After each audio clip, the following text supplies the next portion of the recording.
ń ba àwa tá a fi ń pariwo oní tí ń ṣẹlẹ̀ ní Kwara State lọ́wọ́lọ́wọ́ yìí àwa ti rí náà rí tí ń ṣẹlẹ̀ kó tó máa ṣẹlẹ̀.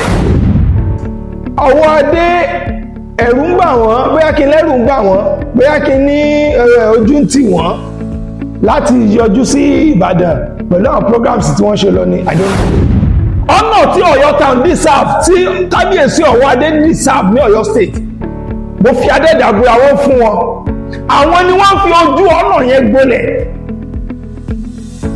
Gómìnà Ṣèyí Mákindé fún yín ní àpọ́nlé tó tọ́ sí yín bàbá Olubadan fún yín ní àpọ́nlé tó tọ́ sí yín Olúgbé gbogbo wọn ni wọ́n fún yín ní àpọ́nlé tó tọ́ sí yín àmọ́ ẹ̀yin fúnra yín lẹ́ fọwọ́ ara yín lẹ́ fi ń wọ́ àpọ́nlé yẹn lẹ́ fi ń wọ́ olóríire náà nìyẹn máa ń bá rìn ìjẹba láwọn attention bàbá Ọọ̀ni Ifẹ̀ àwọn attention náà nù àbí kí lè wá fẹ́ ká sọ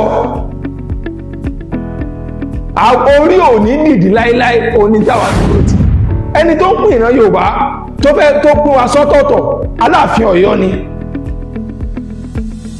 torí k'Aláàfin Ọ̀yọ́ tó dé àwa níṣọ̀kan we are united gbogbo ẹ lọ bó ṣe yẹ kó lọ ìgbà t'Aláàfin Ọ̀yọ́ dé ló di pé gbogbo ẹ pín yẹlẹyẹlẹ ló di pé kálukú ń ṣe tiẹ̀ lọ́tọ̀ọ̀tọ̀ ló di pé àfẹ́ gbọ́ra wáyé mọ́ bàbá wa Alaafin Owoade tẹ́bántì ìtẹ́yìn náà ń gba títì ẹ̀kan ògo Ọ̀yọ́ tó yẹ kí ó máa tàn kẹ́rì brand ó lẹ̀ tún tẹ̀ mọ́ sí ẹgbọ́ ọ̀rọ̀ tí ó dídí gọ́vnà sọ pé àwọn tí wọ́n pa ní Kwara State yẹn it is because they did not accept the kind of religion the kind of Islam táwọn yẹn mú wá náà fi pa wọ́n torí pé wọn ò gba irú Islam táwọn mú wá yẹn pé báyìí nìkan ṣe mọ̀ sí Islam wọn ò wá gba Islam yẹn olóògùn pa wọ́n. ẹ lọ wò dáadáa nípa àwọn ọmọ Ọ̀yọ́ gidi tọ́jú ọmọ Ọ̀yọ́ original Ọ̀yọ́ wọ́n jẹ́ ọmọ Yorùbá gangan wọn ò lè sọpọ́ọ̀tì ní tí Aláàfin ṣe Aláàfin Owoade àfi ká ẹ fọwọ́sowọ́pọ̀ pẹ̀lú wọn tẹ́ ẹ bá fọwọ́sowọ́pọ̀ pẹ̀lú ìjọba ìpínlẹ̀ Ọ̀yọ́ tẹ́ ẹ bá bá ìjọba ìpínlẹ̀ Ọ̀yọ́ ṣe Ọ̀yọ́ táwọn olè ní ìlọsíwájú ẹ lè gbádùn àpèrè yẹn kìí ṣe èébú kéde ṣe pé that's the clear fact. ìran Yorùbá wuyì káàkiri àgbáyé ẹ mọ̀jà tójú àṣà mọ́lẹ̀ ń ṣe ni ẹja gbéga ọmọ Yorùbá ni mí Odùduwà ní bàbá mi wọn ò jẹ́ fọwọ́ òsì ju èlé bàbá tó bí mi lọ. Ìràpadà ọmọ Yorùbá àtúbà wa gbọ́dọ̀ kú.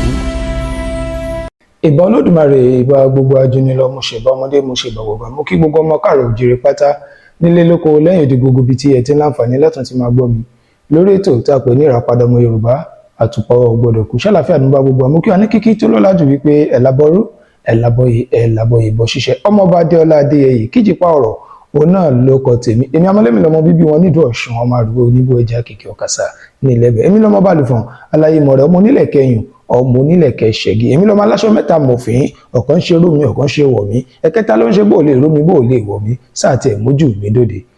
kí ni tí a fẹ́ gbé ẹ̀wò lórí ètò lónìí mò ń wo àwọn n tó ń lọ bí ọ̀sẹ̀ tó lọ yìí activities tó lọ ní Ọ̀yọ́ state nípa Ọ̀yọ́ at 50 tí wọ́n celebrate lọ mo wá rí i pé gbogbo event yẹn that long week event bó ṣe lọ tó a rí gbogbo àwọn ọba Ọ̀yọ́ state a rí wọn lórí ìjókòó a rí bàbá wa Olubadan a rí wọn lórí ìjókòó bàbá wa Ṣọ̀ún a rí wọn ní àwọn event kan ìkan wọn wá àwọn yòókù wọn wá a rí wọn níbẹ̀ a rí Aláàfin Ọ̀yọ́ níbi Ọ̀yọ́ at 50 ṣe rí ọ̀pọ̀lọpọ̀ àwọn ọmọ Ọ̀yọ́ tẹ́rù wípé bóyá à ń sọ̀rọ̀ Ọ̀yọ́ pé Aláàfin Owoade wọ́n ṣe báyìí wọ́n ṣe kinní kan ètè Aláàfin Ọ̀yọ́ o dẹ̀ ètè ẹ̀yin ọmọ Ọ̀yọ́ àmọ́ òdodo lè ní ká mọ́ sọ òun dandan ni káwa ó sọ òdodo tá a bá ródodo torí tá a bá ródodo tá a bá sọ aláìdá ni wá kábíyèsí Owoade tí ẹ bá lọ change torí àìlọ síbi àwọn àpéjọ èyí tí gómìnà Ṣèyí Mákindé pè kò dá tó fún Ọ̀yọ́. Ta ló yẹ kó gbé event yẹn rù bí ó ṣe Aláàfin Ọ̀yọ́? Àmọ́ torí ọ̀tẹ̀ àti ẹ̀tanú àti ìjùmí òjò ìjà àgbà, òun ló mú Ọ̀yọ́ tẹ́ fi ń ṣe bẹ́ẹ̀ ṣe ń ṣe yìí. Owoade ẹ̀rù ń bà wọ́n, bóyá kí n lẹ́rù ń bà wọ́n, bóyá kí n ní ojú ń tì wọ́n láti yọjú sí Ìbàdàn pẹ̀lú àwọn programs tí wọ́n ṣe lọ ni, I don't know. Because tí ò bá ṣe pé bóyá ojú títì pé èmi èsè mi kọ́ lálága, àwọn agbé alága Ọ̀yọ́ State a máa ṣe fún Olubadan, tí ò bá ṣe ojú títì pé àwọn èsè alága Council of Obas níbà Ọ̀yọ́ State, tí kì í bá ṣe ojú títì pé bàbá wa Olubadan wọn ò gba owó àwọn nígbà táwọn fẹ́ bá wọn lọ́wọ́, tí ì bá ṣe yẹn, tí èdè ẹ̀ ṣe égò pé èmi làgbà, èmi lọ bá gbogbo lẹ Yorùbá, tí ìbá ṣe yẹn kò sí tó ní kí Aláàfin Ọ̀yọ́ kán mọ̀ wá síbi àwọn programs yẹn. Ṣùgbọ́n ẹ̀yin ọmọ Ọ̀yọ́ ẹ̀ ní bá wọn sọ èyí tí jẹ́ òdodo. Gbogbo ẹ̀yin tẹ́ ń ti Aláàfin Ọ̀yọ́, àánú yín ṣe mí. Ẹ rò pé bóyá Aláàfin Ọ̀yọ́ lẹ́ ń tì, àmọ́ ẹ̀ mọ̀ pé ara yín lẹ́ ń ṣe, wọ́n ní àṣẹ níṣe ra ẹ̀. Ó lọ̀rọ̀ ẹ̀yin ọmọ Ọ̀yọ́ tẹ́ ń ti bàbá wa Aláàfin. Bàbá wa Alaafin Owoade tẹ́ bá ń tì í tẹ́yìn náà ń gba títì, ẹ̀kàn ògo Ọ̀yọ́ tó yẹ kí ó máa tàn kẹ́rì brand ó lẹ̀ tún tẹ̀ mọ́lẹ̀ sí. Mo wẹ́ nìkan ní ó tágì mi sí pósìtì kan pé àwọn kan ni wọ́n wà lẹ́yìn wa tí wọ́n ń kówó fún wa, àbẹ́mi ń wá tàbí kó jẹ́ pé mò ń wá attention kábíyèsí onírìṣà, attention ṣá attention tẹ́bá làwọn attention àwọn náà nu kí ló dé táwọn ọmọ wá attention Aláàfin Ọ̀yọ́ tó wá jẹ́ attention onífẹ̀ làwọn olóríire náà nìyẹn máa ń bá rìn, tẹ́bá làwọn attention bàbá onífẹ̀ àwọn attention náà nu, àbí kí ló wá fẹ́ ká sọ? Orí ò ní dìdí láíláí, oní táwa dúró tì. Ibi tí ọ̀rọ̀ ti ń bọ̀ mọ́, àwọn bàbá àwọn ọmọ sọ wọ́n ní amúkun ó ní ẹrù ẹ̀wọ́, ó ní òkèlè wò ẹ̀wò sàlẹ̀, ní sókè báyẹ̀ ń wókè pé ẹrù yìí wọ́ lókè, ẹ̀wò ìsàlẹ̀. Torí wípé ẹni tí tó ń pín ìran Yorùbá lọ́wọ́lọ́wọ́ lónìí, mo sọ ẹni tó ń pín ìran Yorùbá tó pín wa sọ́tọ̀ọ̀tọ̀ Aláàfin Ọ̀yọ́ ni.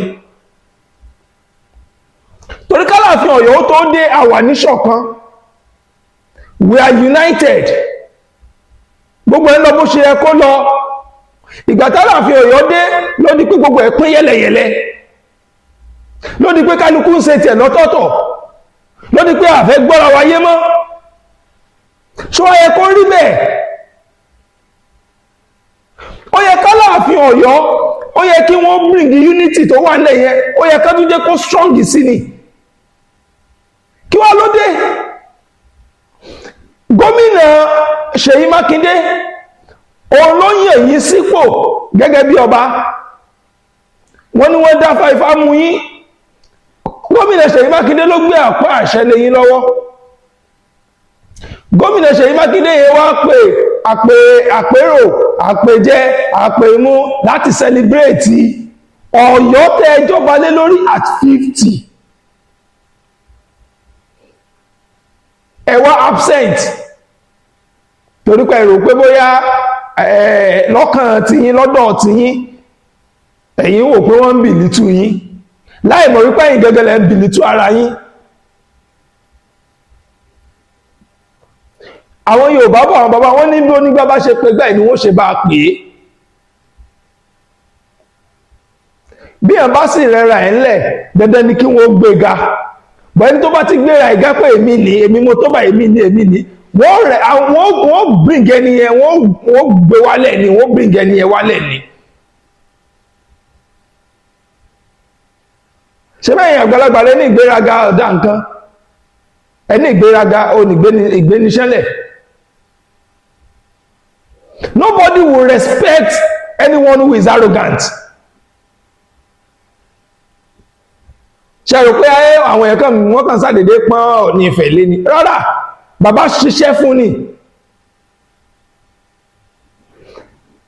ẹ̀yin ọmọ Ọ̀yọ́ tẹ́ jẹ́ ọmọ ọkọ Ọ̀yọ́ mo mọ̀ pé ẹ̀yin tẹ́ jẹ́ ọmọ ọkọ Ọ̀yọ́ ni mo ń bá wí o.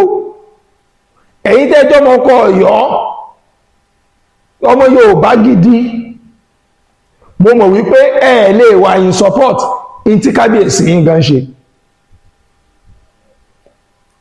lẹ́yìn tẹ́ jẹ́ ọmọ Ọ̀yọ́ gidi ẹ lọ wò dáadáa irú àwọn ọmọ Ọ̀yọ́ gidi tó jẹ́ ọmọ Ọ̀yọ́ original Ọ̀yọ́ tó jẹ́ ọmọ Yorùbá gangan wọn ò lè sọpọ́ọ̀tì in tí Aláàfin ṣe Aláàfin Owoade.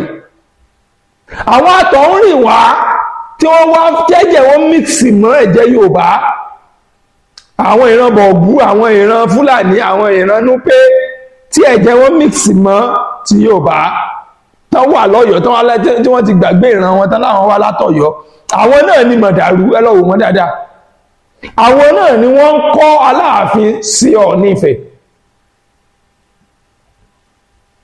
bí ò bá rí bẹ́ẹ̀ ni ọmọ ọkọ Yorùbá kan ọmọlúàbí kan ò ní mọ̀ hùwà bẹ́ẹ̀ ṣe ń hùwà yìí látọ̀yọ́. ètì yìí ìkan náà ni wà ẹjá ṣe ra wa lọ́kàn náà. tẹ́rítírì Ọ̀yọ́ olóde àwọn area Kwara State yẹn tí wọ́n ti ń ṣọṣẹ́ táwọn bandits ti ń ṣọṣẹ́. ẹ̀rù tó ń ba àwa táàfin pariwo oní tí ń ṣẹlẹ̀ ní Kwara State lọ́wọ́lọ́wọ́ yìí. àwa ti rí náà rí tí ń ṣẹlẹ̀ kó tó máa ṣẹlẹ̀. a ti mọ̀ wípé àwọn pípù yóò ní àǹfààní kan tẹ́fẹ́ wá ṣe fún wa. a mọ̀ pé kò sí nǹkan kan tẹ́fẹ́ ṣe fún ìran ọmọ aládé ju kí wọ́n gba ilẹ̀ wa lọ ju kí wọ́n da ìran wa rú.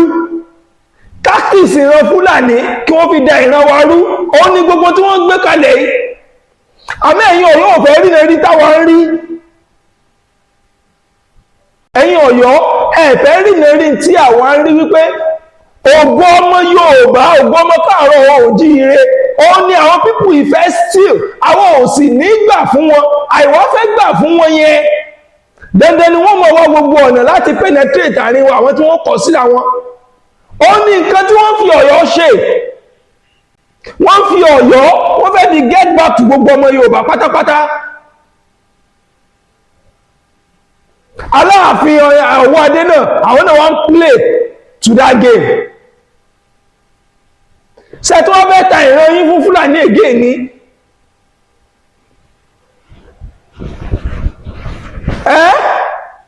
ṣe tí wọ́n fẹ́ ta ìran yín fún Fúlàní ni ẹ mẹ́jà ṣe yẹn ẹ mẹ́jà ṣe yẹn ẹ mẹ́jà tọ́ ìran àwọn ìran wa ẹ mẹ́jà tó tà wọ́n fún Fúlàní. ẹ̀yin náà wọ́n tí wọ́n ṣe ní Kwara State ẹ wá dúró ẹ̀mí tó sùn ẹ wọ́n bó ṣe pa àwọn èèyàn going to almost 200 people wọ́n dẹ̀ pa wọ́n ní gbọ́nàgbọ́sù láìṣẹ̀ láìrò. wọ́n ní wọ́n gba ẹ̀sìn tẹ́ẹ̀kan ṣe torí pé wọ́n ní kìnníkà ẹ̀yin náà gbọ́rọ̀ tó jáde lẹ́nu gọ́ọ̀nà Kwara State ẹ gbọ́ ọ̀rọ̀ tí ó dídí gọ́ọ̀nà sọ pé àwọn tí wọ́n pa ní Kwara State yẹn it is because they did not accept the kind of religion the kind of Islam táwọn yẹn mú wá náà fi pa wọ́n torí pé wọn ò gba irú Islam táwọn mú wá yẹn pé báyìí nìkan ṣe mọ̀ sí Islam wọn ò wá gba Islam yẹn òun ló jẹ́ kí wọ́n pa wọ́n. èyí náà gbọ́ ọ̀rọ̀ kẹtù sàwọ́lá sọ yẹn tẹ́bà tó sọ pé ayé ti Islam ni gọ́ọ̀nà Kwara State fúnra rẹ̀ ni wọ́n sọ jáde that is their own report pé torí wípé àwọn yẹn wọ́n mú ìlànà ẹ̀sìn Islam kan wá àwọn yẹn wá kọ̀ wọn ò wá gbà òun ló jẹ́ kí wọ́n pa wọ́n over 200 people.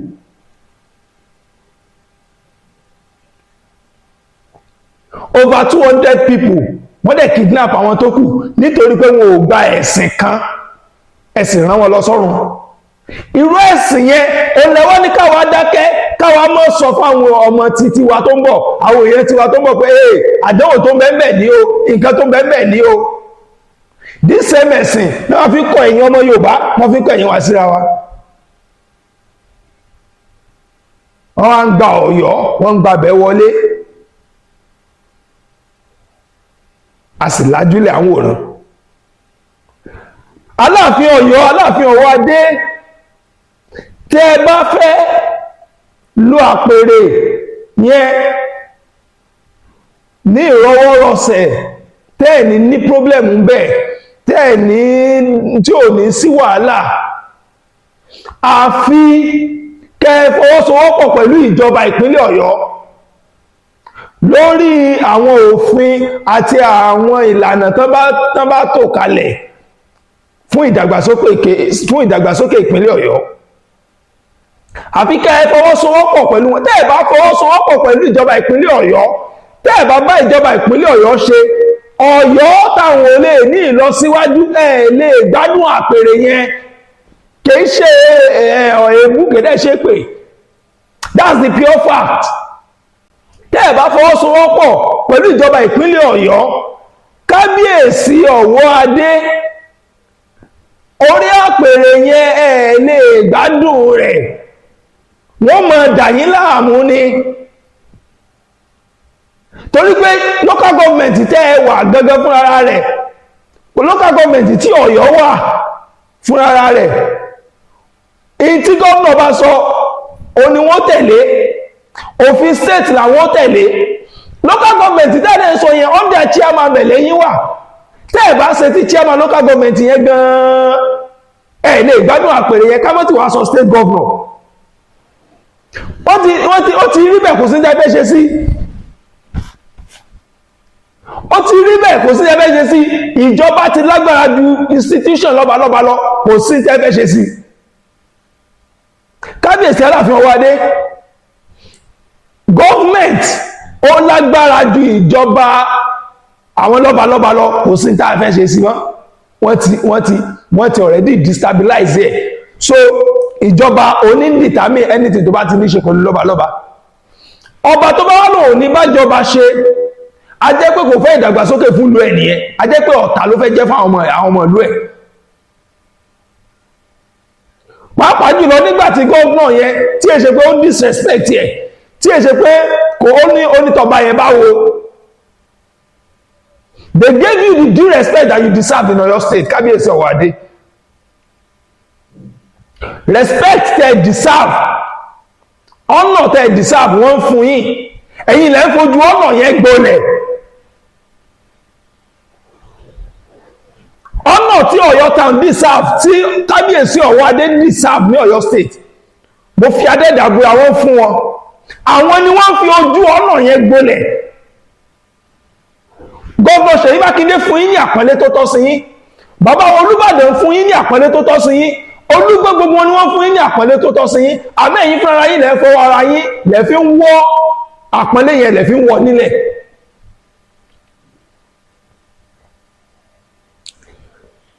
Àyàfi tẹ́ bá co-op pẹ̀lú gbogbo wọn, tẹ́ jọ fọwọ́sowọ́pọ̀ pẹ̀lú everybody, ó ní àpèrè yẹn fi lè dùn ún lò, lẹ́fi lè yẹn fáńdá bí lẹ́fi lè jáyé ọlọ́ba. Bí bẹ́ẹ̀ kọ́ máa isolate, wọ́n kàn isolate yín ni. Wọ́n isolate yín tẹ́ ní wà relevant mọ́ l'Ọ̀yọ́ State. Torí tẹ́ bá bá wọn ṣe, wọn ò ní rí tí yín rò, wọ́n ní òsínbẹ̀ oníbàwò náà ṣe pín. Tẹ́ bá tí prospect èyí tí wọ́n present sí house, federal house, pé wọ́n fẹ́ create Ìbàdàn State, tí ó bá come to pass, tí wọ́n pass bill yẹn, tí bill yẹn dẹ̀ lọ bó ṣe yẹ kó lọ, tí wọ́n bá lè create state yẹn, tí wọ́n create Ìbàdàn State, tí ẹ bá bá àwọn lọ́balọ́ba ṣe, tẹ́ ẹ bá ìjọba Ọ̀yọ́, tẹ́ ẹ bá wọn ṣe, tẹ́ ẹ bá wọn ṣe pàdé, tẹ́ ẹ bá wọn lọ meeting, tẹ́ ẹ bá wọn ṣe nǹkan kan, tí wọ́n bá fi lè create state yẹn, ẹ rí wípé ó máa affect yín ní Ọ̀yọ́ town. Torí pé tó bá lọ create ẹ̀, Ògbómọ̀ṣọ́ òun yóò jẹ́ chairman state tí wọ́n bá create, wọ́n sì lè yarí, gbogbo àwọn ọba yẹn lè yarí pé àwọn ò ní pè ní Ọ̀yọ́ state. Ó yẹ kó jẹ́ Ìbàdàn state àti Ọ̀yọ́ state ní tán bá pín. Àmọ́ pẹ̀lú ọwọ́ tẹ̀ ń gbé yìí, Aláàfin Owoade, pẹ̀lú ọwọ́ tẹ̀ ń gbé yìí, tó bá fi lè create state yẹn, àwọn ìlú tó wà lọ́dà Ọ̀yọ́ tó bá wà lọ́dà yín, tẹ́ ẹ̀ bá bá wọn ṣe, wọ́n lè yarí pé òkè àwọn ògbà kí state àwọn ọmọ jẹ́ Ọ̀yọ́, wọ́n lè lọ create state ní tí wọ́n ní kó mọ jẹ́ neutrally, tí Ògbómọ̀ṣọ́ sì máa jẹ́ headquarter tẹ́ ẹ̀ bá ṣọ́ra. Ìjọba ò rí bó ṣe bẹ́ẹ̀ ṣe ń ṣe yìí, bẹ́ẹ̀ dẹ̀ ni leadership ò rí bẹ́ẹ̀ ṣe ń ṣe yìí. Àfi kẹ́ẹ̀rẹ́ra yín lẹ̀, kẹ́ẹ̀fọwọ́sowọ́pọ̀ pẹ̀lú gbogbo àwọn ọba tó wà lágbègbè yín, kẹ́ẹ̀fọwọ́sowọ́pọ̀ pẹ̀lú gbogbo àwọn ọba tó wà ní Ọ̀yọ́ state, kẹ́ẹ̀fọwọ́sowọ́pọ̀ pẹ̀lú bàbá wa Ládọjà, kẹ́ẹ̀fọwọ́sowọ́pọ̀ pẹ̀lú bàbá wa Ṣọ̀ún Ògbómọ̀ṣọ́. Òun lẹ́fi lè rí ìgbádùn lórí àpèrè yẹn, lẹ́fi lè gbádùn àpèrè yẹn dáadáa. Ẹ má ṣe pé kíníkan ẹ má ta àwọn ìran yín, ẹ má ta àwọn fún Fúlàní o, ẹ má ta àwọn ìran yín, ẹ má ta àwọn fún Fúlàní mọ́ o. Tí nígbà mi tẹ́lá àǹfààní àti pàdé mi lórí ètò ìtàgbé ní Ìràpadà Ọmọ Yorùbá, Ọmọọba Adéọlá Adéyẹyè, Kijipa ọ̀rọ̀ wọn ló kọ tèmi, èmi ò ní kú, ẹ̀yin náà ò ní kú, ó dìgbà kan náà. Ìràpadà Ọmọ Yorùbá, àtúbà wa kò kú.